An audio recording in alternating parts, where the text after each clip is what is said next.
안녕하세요. 손 대표입니다. 요즘 장사하기 참 어렵습니다. 불황이 온 것 같아요. 호황 때는 약간의 자극에도 지갑이 잘 열립니다. 우리 불과 몇 년 전만 해도 플렉스 문화가 유행했잖아요. SNS에 비싼 물건 자랑하고 1인분에 10만 원 넘는 파인다이닝 인증사진 올리고 이런 게 대유행했었잖아요. 내가 얼마나 잘 나가는 사람인지를 소비 수준으로 보여주는 이런 문화가 있었습니다. 이게 불과 2, 3년 전이에요. 이럴 때는 약간의 홍보만 돼도 소비자들이 돈을 쓸 명분을 스스로 만들었습니다. 지금은 전체적으로 사회 분위기가 좀 바뀌었죠. 2, 3년 전보다 확실히 불황입니다. 불황에는 소비자들이 지갑을 열게 만들기가 어렵습니다. 불황일수록 소비자가 지갑을 열 수 있는 명분, 이유가 필요합니다. 그래서 가성비, 갓성비, 가심비 이런 말들이 있는 거죠. 그러나 저러나 우리는 경제 상황이 어떻든 간에 매장과 생계를 유지하기 위해서 이익이 필요합니다. 이익이 필요한데 요즘 이익은 고사하고 손익분기점도 못 넘기는 사장님들이 허다하잖아요. 장사하는 사람은 전부 다 이렇게 힘든 걸까요? 아닙니다. 불황해도 되는 집은 되고 오히려 더 잘 되는 집도 많습니다. 오늘은 이 잘 되는 집들이 주기적으로 진행하는 이벤트 한 가지를 알려드리려고 영상을 찍고 있습니다. 오늘 영상은 중간중간 꿀팁들이 있으니까요. 꼭 빠르게 넘기면서 시청하지 마시고 차분하게 끝까지 보셨으면 좋겠어요. 시작하겠습니다. 다들 아시겠지만 매출은 객단가 곱하기 방문한 손님의 숫자입니다. 근데 요즘같이 경기가 좋지 않을 때 객단가를 올린다는 것은 현실적으로 말이 안 되죠. 그러면 남은 방법은 손님의 수를 늘리는 건데 손님 수를 늘리기 위해서 할 수 있는 일은 여러 가지가 있어요. 근데 그 중에서 쉽게 접근할 수 있고 효과가 좋은 방법이 미끼 상품 기획입니다. 오늘은 이 미끼 상품을 어떻게 만들어야 하는지 또 어떻게 활용해야 되는지 알려드릴게요. 먼저 진짜 중요한 포인트인데요. 미끼 상품을 기획할 때는 고객이 필요한 것, 좋아하는 걸로 미끼를 내놔야 됩니다. 물고기를 잡으려면 지렁이를 미끼로 써야 되고요. 육식동물을 끌어들이고 싶으면 고기를 내놔야 됩니다. 고객이 원하지 않는 미끼 상품은 아무런 반응이 없을 거예요. 최악의 상황은요, 고객이 호구 취급당한다고 느끼고 불쾌감이 생기는 거예요.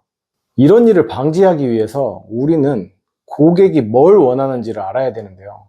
자, 첫 번째 단계입니다. 고객이 요구하는 미끼를 알기 위해서는 먼저 자기가 장사하는 곳에 상권 분석이 필요해요. 정확히는 상권에 방문하고 소비를 하는 손님들의 소비 성향 분석이 필요합니다. 예를 들면 강남, 홍대, 명동 같은 전국에서 손님이 작정하고 돈 쓰기 위해서 모이는 상권은요, 주중보다 주말에 유동인구가 훨씬 많을 거고 소비 성향이 가성비 성향이 아닐 겁니다. 오히려 돈을 더 주고서라도 평소에 내가 못 먹어본 음식, 못 가본 장소를 가려고 할 거예요. 이런 상권은 공짜나 할인 상품보다는요, 주말에 유동인구가 많은 시간에 특별한 이벤트를 미끼 상품으로 만드는 게 효과적입니다. 을지로, 광화문, 테헤란로 이런 오피스 상권은요, 주말보다는 평일에 손님이 많을 거고 긴 시간 체류하기보다는 빠르게 한 끼를 해결하거나 고객들과 미팅하기 편한 장소에서 주로 소비가 이루어질 겁니다. 이런 오피스 상권은 평일 점심에 즉각적으로 제공할 수 있는 미끼 상품이 효과적일 거예요. 대학 상권의 경우에는 평일과 주말이 극단적으로 차이가 나진 않습니다. 오히려 시험 기간이나 방학의 영향을 훨씬 많이 받을 거예요. 소비 성향은 연령층이 어리기 때문에 힙한 아이템이나 가성비, 가심비 이런 상품들이 인기를 끌겠죠. 그리고 대학가는 특수 시즌이 있습니다. 바로 신학기 시즌인데요. 이때 많은 고객을 확보하는 게 대학 상권에서는 중요한 일입니다. 1년 장사가 어떨지 이때 거의 결정 난다고 생각해요. 그래서 대학 상권은 신학기에 가성비, 가심비를 만족시킬 수 있는 이런 아이템으로 미끼 상품 이벤트를 하는 게 좋습니다. 이런 식으로 자기 상권에 방문하는 주된 고객층을 인지하고 있어야 올바른 미끼 상품을 정할 수 있고요. 이벤트가 효과를 볼 수 있습니다. 점심 매출이 대부분인 오피스 상권에 쿠킹 타임이 20분, 30분 걸리는 상품을 만든다면 미끼로서의 역할을 전혀 할 수 없을 거예요. 여대 앞에서 보신탕을 무료로 준다면 미끼 상품의 역할을 할 수 있을까요? 두 번째 단계입니다. 내 매장에 방문하는 고객의 소비 성향이 파악이 됐다면 거기서 우리는 타겟을 더 명확하게 좁혀야 됩니다. 모두를 위한 상품은 찾기도 힘들고요. 찾더라도 메리트가 없어요. 20대 여학생이 좋아하는 상품과 40대 직장인이 좋아하는 상품이 같을 수가 있을까요? 매력적인 미끼 상품을 만들고 싶으시다면 타겟층을 상세하게 좁히셔야 됩니다. 욕심을 내서 모두가 만족하는 상품을 내세우면 미끼의 매력이 없어져 버릴 수 있어요. 타겟을 좁힐 때 가장 효과적인 방법은 내 매장에 방문하는 제일 많은 연령층, 성별, 직업에 맞춰서 미끼 상품을 구성하는 거예요. 어차피 내 매장에 관심이 없던 사람들은요, 어떤 미끼를 걸어도 미끼를 물지 않습니다.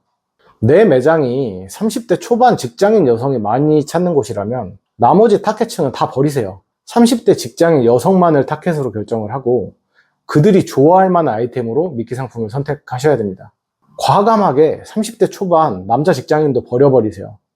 세 번째 단계인데요. 검증 단계입니다. 내 매장에 방문한 손님이나 고객의 니즈를 잘 파악하고 있다고 생각하시나요? 그렇다고 생각을 하셔도 다시 한번 검증하셔야 됩니다. 조사 없이 막연하게 이런저런 상품을 미끼 상품으로 올려놓으면 고객이 방문하겠지? 이런 아니란 생각으로는요, 이 이벤트가 실패할 확률이 굉장히 높습니다. 내가 아이템이 결정이 됐더라도 나와 비슷한 아이템을 미끼로 제공하는 타 매장을 한번 직접 방문해서 소비를 해보시고, 아니면 매장에 친한 단골 손님이 있다면 손님을 대상으로 조사를 하는 것도 좋은 방법입니다. 이도 저도 어려우시면 내 상권과 비슷한 성향을 가진 상권에 나와 비슷한 상품을 파는 가게들이 어떤 미끼 상품을 쓰는지 조사해 보시고 그 중에 장사가 제일 잘 되는 매장의 미끼 상품을 따라하는 것도 방법이에요. 단 따라하실 때 반드시 그냥 베끼는 게 아니라 왜 저 상품이, 저 이벤트가 고객에게 어필이 되고 있는지 이거를 꼭 생각을 해 보셔야 됩니다. 그리고 그 포인트를 더 업그레이드 하셔야 돼요. 그냥 무작정 따라하면요, 이벤트가 실패했을 때 계속 남들을 따라할 수밖에 없어요. 속된 말로 컨닝을 계속 하다 보니까 원리도 모르고 최악의 경우에는 오답을 컨닝하실 수도 있어요. 아이템을 도저히 스스로 못 정해서 따라 하시더라도요, 분석과 업그레이드는 무조건 하셔야 됩니다. 자, 이제 타켓을 좁히고 고객의 니즈까지 파악을 하셨다면 미끼 상품의 윤곽이 대략 나오셨을 거예요. 미끼 상품을 최종적으로 정하기 전에 꼭 점검해야 될 사항을 3가지 정도 짚어드릴게요. 첫 번째입니다.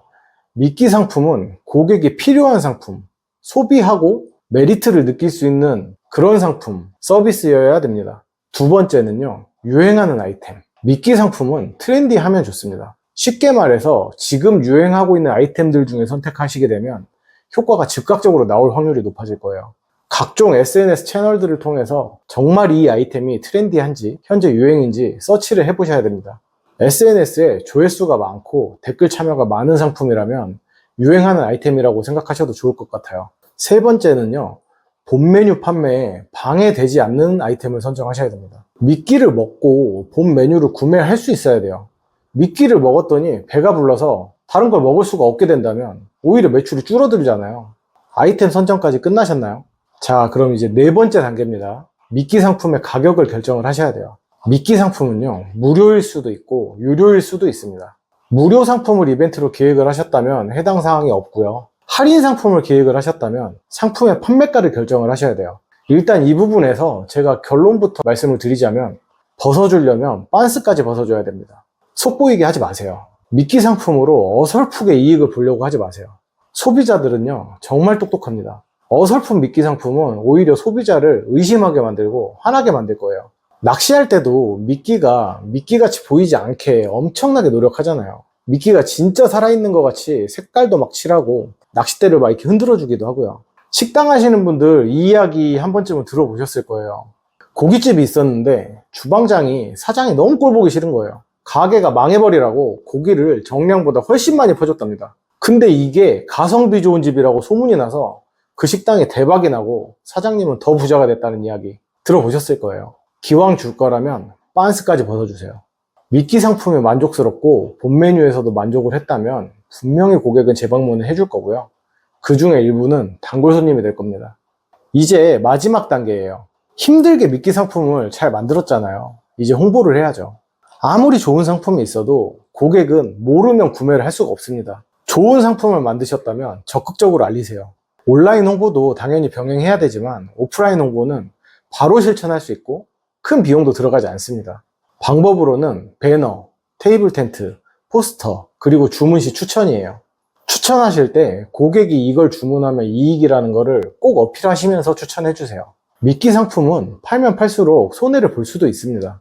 이럴 때 흔들리시면 안 돼요. 우리는 목적을 잊으면 안 됩니다. 고객이 이익을 봤다라고 생각을 하면 우리 매장에서 소비에 만족을 할 거고 재방문이 많아질 거예요. 그러니까 미끼 상품도 강하게 추천을 해주세요. 또 요즘엔 매장 내 홍보 활동은 순수 오프라인 홍보가 아닙니다. 요즘 고객들은 SNS에 고객들이 만족한 상품에 대해서 적극적으로 공유를 하기 때문에 온라인 홍보까지 연계가 돼요. 미끼 상품이더라도 상품 디자인에 신경을 쓰고 홍보물의 디자인도 대충 하시면 절대 안 됩니다. 당연히 온라인 홍보도 같이 해야죠. 블로그 체험단, 인스타 체험단, 네이버 플레이스 세팅은 기본적으로 하셔야 되고요. 조금 더 적극적인 이벤트를 하시고 싶으시다면 기자단, 메타 스폰서 광고 이것까지 홍보하시면 됩니다. 사실 온라인 홍보를 할 줄 알더라도 소재가 없어서 홍보가 어렵거나 맨날 같은 것만 홍보하기가 좀 그래서 홍보를 못하는 경우도 있잖아요. 이럴 때 주기적인 미끼 상품 계획은 온라인 마케팅의 좋은 재료가 됩니다. 온라인 홍보하는 방법은 제가 이전 영상에 업로드를 해놨어요. 이 위쪽에 배너를 클릭하시면 연결될 거예요. 영상 끝에 중요한 내용들 요점 정리하고 그리고 꿀팁 알려드릴 거니까요. 영상 다 끝나시고 이 부분으로 돌아오셔서 상단 배너를 클릭해 주세요. 자, 이제 오늘 영상 내용을 총 정리 한번 해볼게요. 첫 번째, 매출을 올리기 위해서 고객 수를 늘려야 됩니다. 두 번째, 그 방법 중 한 가지로 미끼 상품을 기획을 합니다. 세 번째, 미끼 상품은 말 그대로 효과적인 미끼 역할을 해야 되니까요. 내 매장에 있는 상권의 주요 소비층을 파악을 해야 됩니다. 네 번째, 내 매장에 방문하는 연령대, 직업 성별을 타겟합니다. 다섯 번째, 소비자들의 트렌드를 분석하고 원하는 상품 서비스를 미끼로 만듭니다. 여섯 번째, 미끼 상품은 고객이 필요한 상품이어야 됩니다. 일곱 번째, 미끼 상품은 현재 유행하는 아이템이 좋습니다. 여덟 번째, 미끼 상품은 본 메뉴 매출을 줄이면 안 됩니다. 아홉 번째입니다. 만들어진 미끼 상품은 온오프라인에서 적극적으로 홍보 활동을 하셔야 돼요. 처음이라 좀 만드는 거 어려워하시는 분들을 위해서 예시로 미끼 상품 제가 하나 만들어 볼게요. 제 상권은 오피스 상권이고 식당을 하고 있고 주로 방문하는 손님은 30대 여성 직장인이다. 이럴 때 저라면 스타벅스 커피를 100원에 혹은 무료로 테이크아웃을 해줄 것 같아요. 직장인들 1시간 남짓한 점심 식사를 하고 나면 커피 전문점 가서 커피를 테이크아웃하고 커피를 들고 사무실에 들어갑니다. 그러면서 하는 말이 바깥보다 커피값이 더 든다. 이런 이야기들 많이 하잖아요. 특히 젊은 여성 고객들. 그럴 때 스타벅스 아메리카노를 100원에 테이크아웃 컵에 담아서 준다면 어떨까요? 충분히 미끼가 되지 않을까요? 그냥 믹스커피 주는 매장들은 많잖아요. 스타벅스 원두라는 걸로 차별화를 주는 겁니다. 스타벅스 원두 코스트코나 인터넷에 파는 건 알고 계시죠? 자동 커피 머신 하나를 잘 보이는 데 두고 스타벅스 원두를 쌓아놓는 거예요. 예쁘게. 스타벅스 로고가 잘 보이게. 그리고 최대한 스타벅스 테이크아웃 컵과 비슷한 컵들을 배치해 놓고 이걸 100원이나 무료로 고객들에게 준다면요. 고객들이 이 커피 때문에라도 우리 매장에 다시 방문해 주지 않을까요? 자, 이제 오늘의 마지막 꿀팁입니다. 미끼 상품 구성하실 때 계절성 메뉴를 이용하시는 방법도 굉장히 좋습니다.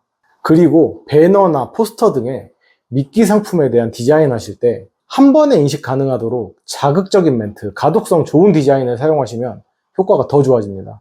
디자인에 너무 치중해서 중요한 내용을 잘 안 보이게 만들지 마세요. 그리고 무기한, 무한정으로 하지 마세요. 사람은 희소성에서 가치를 느낍니다. 기한과 수량의 제한을 꼭 두세요. 미끼 상품을 희소하게 만들어주세요. 계속 나오는 제품보다는 한정판을 다들 가지고 싶어 하잖아요.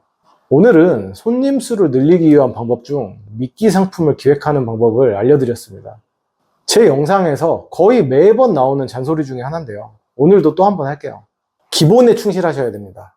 식당이라면 맛있고 친절하고 깨끗해야 됩니다. 술집이라면 분위기가 좋아야 돼요. 카페라면 커피가 맛있고 분위기도 좋아야 되고 편안하고 힙해야 됩니다. 각 업종에 맞는 기본이 갖춰져 있지 않다면 어떤 마케팅을 하더라도 어떤 미끼 상품을 팔더라도 절대 돈을 벌 수 없습니다. 기본에 충실하시고 오늘 이야기 드린 내용을 머릿속으로 한번 정리해 보시고 계획서를 한번 작성해 보세요. 그리고 실행을 해보세요. 반드시 좋은 결과가 있을 겁니다. 효과가 없으면 어떻게 하냐고요? 괜찮습니다.